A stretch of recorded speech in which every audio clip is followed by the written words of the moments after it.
Philadelphia. Actually, sometimes we call it the city of brotherly love, but we really call it Philly here. Yes, it's the home of the crazy super fans of Eagles.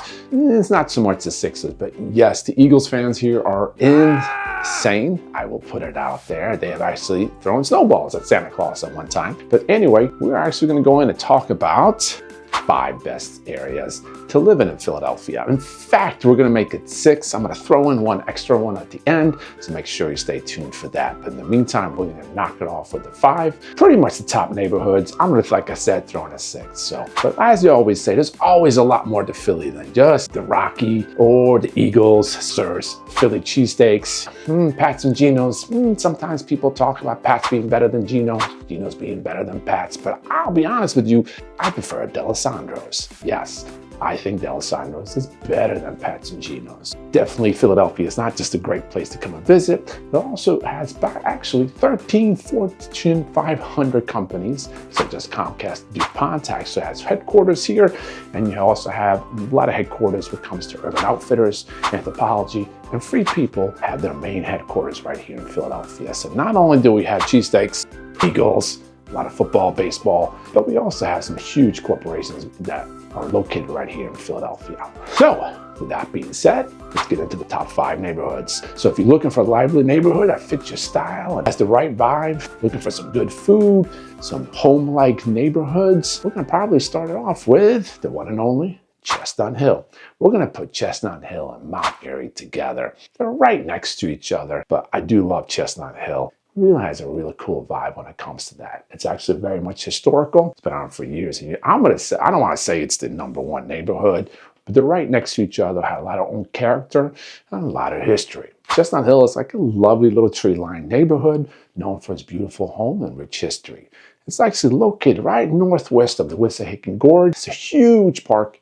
And on the other side of that gorge is the neighborhood I've been talking about before, probably my favorite neighborhoods, right on the other side of Chestnut Hill. And don't forget, Mount Airy is right next to Chestnut Hill, so we're going to talk a little bit more about what Chestnut Hill has to offer. Like I said before, Chestnut Hill borders Roxborough, Erdenheim, and Mount Airy. Actually, Chestnut Hill, like I said, is once a gateway between Philadelphia and nearby farmlands. It's actually known for its high elevation. It's actually about 400 to 500 feet above sea level, which makes the temperature a little bit cooler than in the summertime compared to center city of Philadelphia. Now, in the early 20th century, Chestnut Hill became known as the railroad suburb and also streetcar suburbs. No, there are no more streetcars there, I'm sorry. But the many people that lived in Chestnut Hill used to take the streetcars or the railroad train into center city. Chestnut Hill is a National Historic District, features a lot of mansions, farmhouses, and shops and restaurants. Keep in mind, Chestnut Hill has a very high price range. So if you're looking for anything under $350,000, Chestnut Hill is probably not going to be your area. Prices are quite high in Chestnut Hill, but it's worth every penny because Chestnut Hill kind of makes you feel like you're at home, but you're still close to center city, which that's a beautiful part of it. Now, the neighborhood's main commercial area is right along Germantown Avenue. So Germantown Avenue kind of goes straight down the middle, and you got Chestnut Hill on both sides of that. You got a lot of wine bars, art galleries. You also have the Weaver's Way Co-op, which is a community grocery store that's been around for years, along with 2 farmers markets that's added to the local flavor. The cool thing with Chestnut Hill is that you got a little bit of everything over there when it comes to population. You got a higher end individuals, you got a little bit of a lower end individual. It's a great mix of people that live there. One of the things I love about Chestnut Hill, it's very eclectic, but yet very diverse. Mount Airy is right next to Chestnut Hill, which is a picturesque and a beautiful historic neighborhood. Like Chestnut Hill's bordered right by the Wissahickon Gorge, what we talked about before, and it has Gresham Valley on its northwest side. When it comes to home in Mount Airy, you'll find something a little bit for everything. Victorian houses, brick town houses, and everything from cool glass ranchers and stone twins, all existing, all there. Now, the cool thing, and you will see this a lot in Chestnut Hill and in Mount Airy, beautiful, beautiful old Victorian houses. Unfortunately, one of the bad things is that a lot of investors took those houses and turned them into duplexes and triplexes, but there are still quite a few available for sale or to look at that are still considered single homes. Now, some of the notable areas in Mount Airy is the Westmount area's Pelham section. These homes reflect the rich history and craftsmanship that went into the neighborhood's development in the late 19th and 20th century. Now, Chestnut Hill and Mount Airy blends beautiful historic charm, beautiful homes, and a strong community, offering a great slice of Philadelphia with cobblestone streets. That's the beautiful thing. Probably one of my favorite things about Chestnut Hill is that some of the streets over there still have cobblestones from back in the 1800s. And there's a lot of local shops in Chestnut Hill too. Has a real great vibe in that sense. Now that we talked about Chestnut Hill and Mount Airy, which is kind of like on the north top, we're going to go straight into Center City and talk about Rittenhouse Square and Fiddler Square. Totally different kind of vibe in there in that aspect of things when it comes to Philadelphia. Compared to Chestnut Hill, a lot of trees, a lot of hiking areas and so on and so forth. But when you come to Rittenhouse Square, you're smack dab Center City. And yes, we call it Center City. We don't call it downtown Philly. We don't call it downtown Philadelphia. It's literally just referred to as Center City. Well, the cool thing about Rittenhouse Square is one of the 5 original parks designed by William Penn in the late 1600s. Yes, William Penn was here a lot. And yes, William Penn owned a lot back in the 1600s when it comes to Philadelphia. Now, what it does is that the park itself sits, like I said, in the heart of city, bounded by the 18 streets, Walnut, and 2 small streets named Rittenhouse Square. I always say it's kind of like if you've ever been to New York City and checked out Central Park, Rittenhouse Square is a miniature version of Central Park. Really just kind of a block. In the summertime, it's a great vibe over there. And you also have some great restaurants nearby. And we'll talk a little bit about that. Like I said, the houses over there, it's more of a condo vibe over there in Fiddler Square. It's not like you're looking really for that many single homes. If you do find homes over there, it's usually row homes. Now, the park is filled with tall trees and grassy areas and plenty of benches where people can just hang out. And you'll see that a lot in the summertime. I remember back in the day when I first moved to Philadelphia and I worked in my corporate days, I was lucky enough to work over on 15th and Chestnut. It's about 3 blocks away. And sometimes I just take my lunch break and just kind of walk over to Rittenhouse Square and just hang out in the park for a little bit. Now, one of the things that makes Rittenhouse Square stand out, like I said, natural beauty, urban surroundings, got the peaceful greenery, but you also have fancy office buildings, a really cool office building, and some amazing luxury condos and houses that are living over there. So there's a little more of an upscale vibe. One of the beautiful things also about Rittenhouse Square is not only the vibe during the day, but the vibe at night. It's a great spot to come to when you're going and looking out to get something to eat, even if it's just a quick bite to eat, or you're looking to take a date, take a significant other on a nice little restaurant. You can't go wrong over there in Rittenhouse Square. Even if you hang out Rittenhouse Square and you kind of go down some side streets, you can find some amazing restaurants, amazing bars over there. The Rogue, Park, and other great dining experiences. I always tell people, like, if you want something cool to check out in Center City, definitely go out on Rittenhouse Square. Go there during the day to check out the vibe then, and then come back at nighttime and check out the dining options. There's some amazing restaurants over there. Historically, Rittenhouse Square has always been known for its luxury living. In the 1800s, one of the first houses facing the park itself. Now it's been filled with private homes belonging to some of the wealthiest, yes, some of the city's wealthiest residents. So if you're wealthy and want to live there, that's the spot to be. Now, if you're not wealthy, you're looking to hook up with something, maybe that's the spot to go. What do I know? Now, in 1913, architect Paul Kret redesigned the Rittenhouse Square and adding new entrances, a plaza, and stone railings. While many of the original homes are gone, it still remains one of Philadelphia's most prestigious addresses. So keep that in mind when you're walking around there in Rittenhouse Square. Now, cool thing is not that far from Rittenhouse Square, you have Fiddler Square. Fiddler Square Park gives you a great escape from the busyness of the city life with beautiful landscaping and benches where people can just sit and hang out and enjoy the calm atmosphere. Unlike the Rittenhouse Square, Fiddler Park feels more like a secret. It's like kind of like you go there and you just kind of hang out a little bit. Just remember that. Rittenhouse Square, definitely go check out Fiddler Square. Now, the surrounding areas of Fiddler Square are filled with quaint little homes, with historical row homes. The tree-lined streets are perfect just to kind of walk around. And it's easy to see why people hang out here. A lot of professional people with families and so on and so forth hang out there. This is the thing with Philadelphia, which I love. There are areas in Philly you can stay, you can live, and you don't really feel like you're part of a big city. There are people who live in these neighborhoods and barely ever leave the neighborhoods because they don't have to. They have everything right there. So why leave the block, the neighborhood, unless you really really have to. That's one of the beautiful things I think you get with Philly. It is, keep in mind, it is the 6th largest, some people say the 5th largest city in the United States. And there are areas where you can live in neighborhoods and blocks, specific blocks where you can live, well, you don't even notice that you're living in probably one of the 6th largest cities. Now, one of the highlights of Fiddler Square, proximity to Schuylkill River Park. Now, this park runs along the Schuylkill River. Now, I will tell you this, when it comes to Schuylkill River, do not try to swim. Do not try to put your hand in it. And definitely don't drink the water. It's disgusting. Now, Hudson River, if you're familiar with the Hudson River in New York City, is probably one of the dirtiest rivers we have in all of the United States. Schuylkill River is pretty bad too, but it is a pretty awesome scene to walk by. There's trails that walk right by it. A lot of people do the city park bikes. They'll jump on one of those, they'll rent one of those, and drive up and down Schuylkill River over there. So, like I said, have a lot of playgrounds over there by the Schuylkill River, a lot of dog trails. You come in the summertime, especially in the spring, weather starts getting warmer. A lot of people are running up and down the trails over there. So definitely check them out if you're looking to move to Philadelphia. And of course, if you are looking to move to Philadelphia, make sure you give me a little call, send me a DM.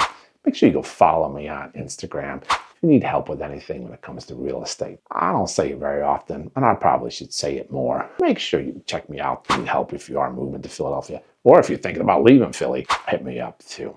The cool thing, we are walking by the Schuylkill River, walking up those trails.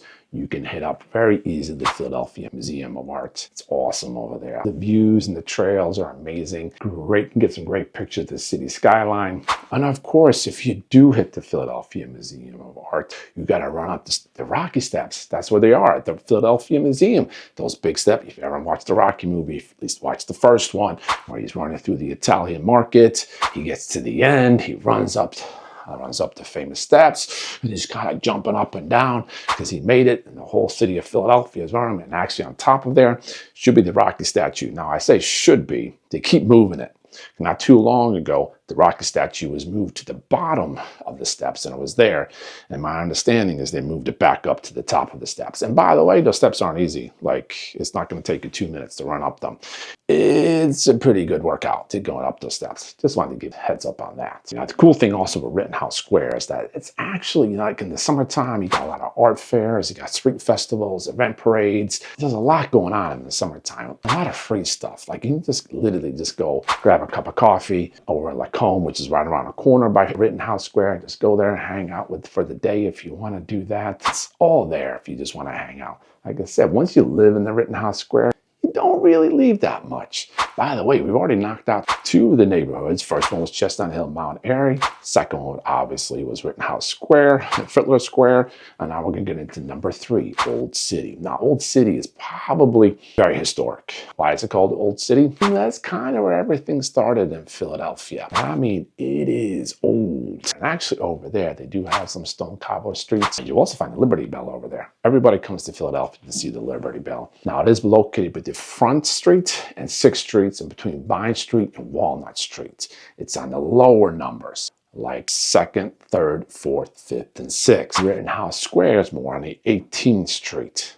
Keep that in mind. You also got to remember, if you've ever been in New York City, when they give you directions, Broad 52nd, it's very confusing. In Philadelphia, everything is basically one-way streets. Once you figure that out, it's pretty easy to drive in Philadelphia. We got some crazy drivers like everybody else, but it makes it much easier to know which way the streets are going.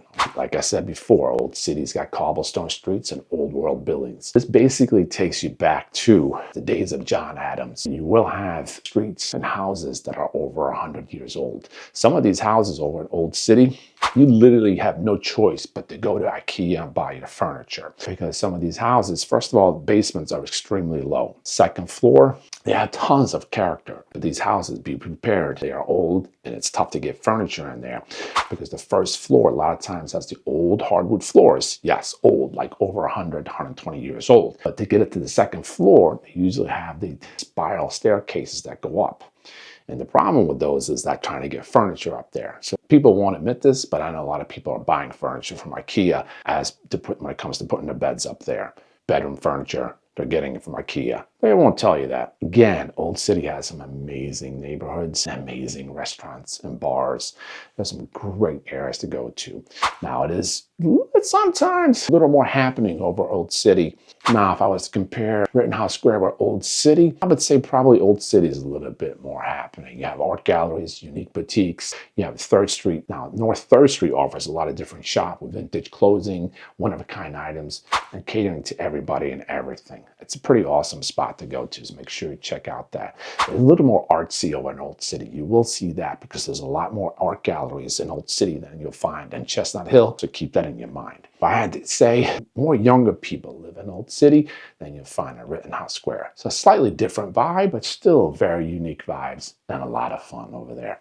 You can find a whole different kind of slew of different kind of foods that happen. Cool thing about Philadelphia, just to kind of give you this vibe of the thing when it comes to Philadelphia, is the aspect that the food in this whole city is amazing. I know New York City is known for its very exquisite cuisine, but I'm telling you, Philadelphia doesn't get the love it deserves when it comes to food over here. And the cool thing with Old City, same thing. They have one of the oldest restaurants in Old City. It's right in there. In fact, in Old City has probably one of my favorite restaurants, which is called the Budokan. It's family style, kind of Asian fusion, family style. Food is amazing. Never had a bad meal over there. So that's definitely a spot you want to check out. The cool thing about Old City, it is right by the Delaware River. You have Penn's Landing. It's Old City's big spot on the waterfront. They have a cool restaurant called the Mashulu. It looks like an old pirate ship, and it's right on the water. Another good spot to get a good dinner. Usually have some great holiday dinners. For example, they're usually an Easter dinner, like an Easter buffet, but it's really Easter dinner. They'll also do a Thanksgiving dinner over there. I've been there for both. Both are amazing. And yes, it's actually on a ship. It's actually on an old pirate ship. And sometimes on the weekends, they'll turn that into like kind of a nightclub area. So maybe later in the evening not to go there. But it's a great spot to take your kids if that's what you want to do, to try something different. And also the great thing about that is over at Penn's Landing, you will have street festivals.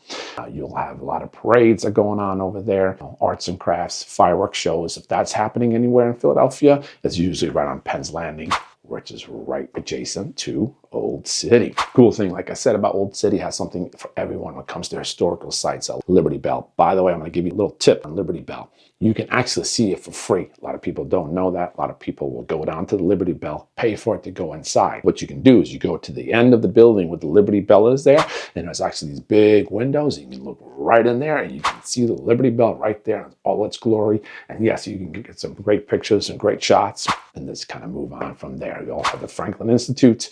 Like I said, a lot of perfect, awesome dining options. Now, if you are trying to, escape, a quiet escape, Old City does have a peaceful green spaces and gardens where you can relax. It's amazing how Philadelphia, the different areas, you have small little parks that you kind of can go hang out. If you have kids, bring them there. If you have a dog, bring them there. Number 4, coming in at number 4 is Grace Ferry. Grace Ferry is the neighborhood on the rise. If you had told me 20 years ago, see, I moved to Philadelphia myself back in 1999. If you had told me Grace Ferry was going to be a real popping off neighborhood, I would have told you you're crazy. But actually, it is.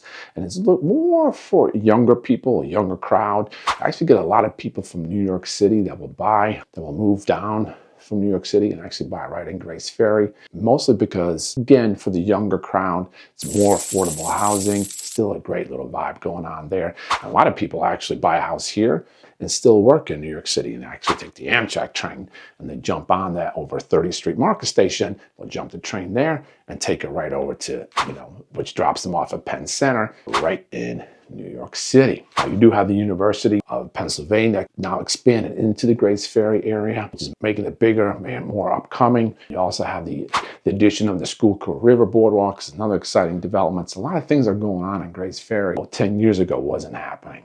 Now you do have a beautiful trail that connects from Grace Ferry right into Center City. A lot of people are jogging, running, walking. Obviously, you can use that trail to burn off those calories from all those cheesesteaks you'll probably be eating when you first move here. Grace Ferry has a great neighborhood, is also home to several independently owned restaurants, cafes, a lot more mom and pop stuff that goes on there. Compared to Rittenhouse Square, where you might see some more name brand restaurants, Grace Ferry has more independent, upcoming restaurants. Grace Ferry is growing pretty fast, so now it is getting time to maybe explore that area before it becomes trendier and more pricier. So keep an eye on an up-and-coming neighborhood as time goes on. And that means, you know, maybe it's time to move in there to get a good spot, get a good price, and watch, hopefully you build some equity now. So Washington Square is also a perfect neighborhood if you want to live close to Philadelphia, everything that Philly has to offer, making it probably one of the best places for young professionals when it comes to moving to Philadelphia. And that is just located south of Center City. Washington Square offers the same thing, a little bit of a quieter neighborhood, doesn't offer as much loudness. So if you're looking to move to something more quieter, a little more, I don't want to say discreet, but a little better off if you're trying to have some peace and quiet. Because some of these neighborhoods I've been talking about, like Old City, Rittenhouse Square, sometimes Grace Ferry, they can get pretty loud at times.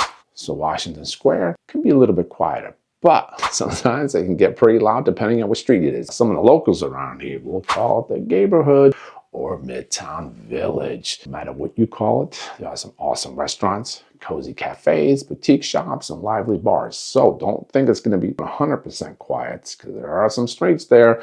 It gets pretty loud and pretty crazy.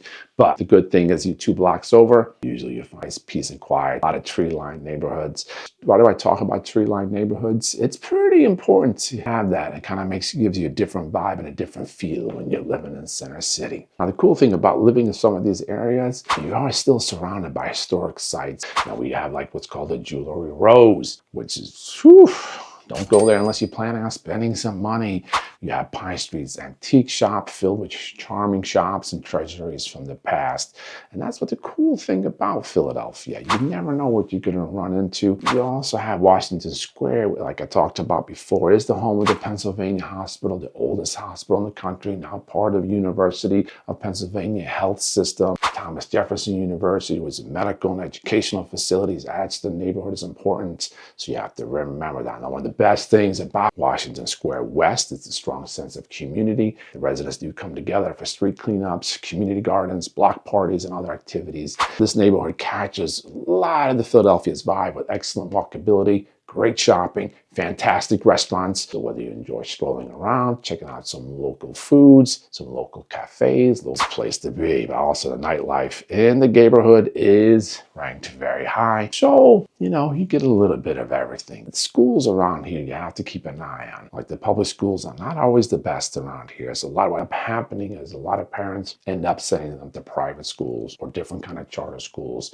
that better fits their education for their kids. Now, finally, our last neighborhood I talked about in the beginning, here it is. Probably my favorite, Roxborough Manayunk. I'm going to put them two together. The reason I love Roxborough Manayunk is that it's definitely an upcoming neighborhood. Not finding much of anything nice for under $300,000. Prices have gone up.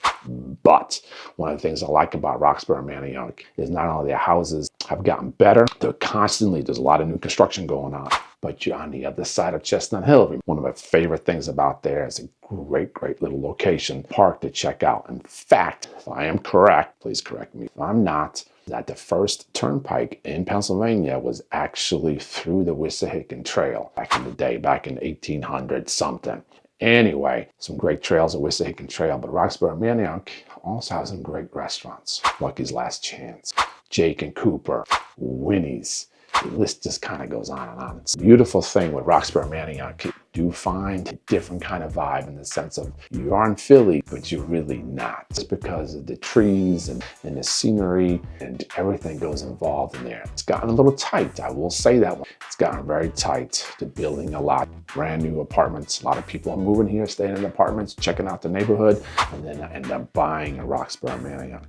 A lot of people that are moving here, they do that. They do rent some apartments, maybe stay on Airbnb for 6 months before they jump on buying something. But as I said before, if you're looking to buy or sell in Philadelphia, looking to move here, definitely check out my contact info. Give me a call, send me a DM, send me an email, let me know how I can help. But seriously, Roxborough Manayunk, it is probably, and it's great because right on the line of Montgomery County, it's easy to get on the main roads such as 76, 476 if you're trying to get to New York City or trying to get to DC. You can jump on 95, take 95 straight down to DC. So I wanted to throw Roxborough Manayunk in there because it really is probably my favorite neighborhood of all. You can jump on Kelly Drive, actually do Main Street, from Manayunk, jump on Kelly Drive.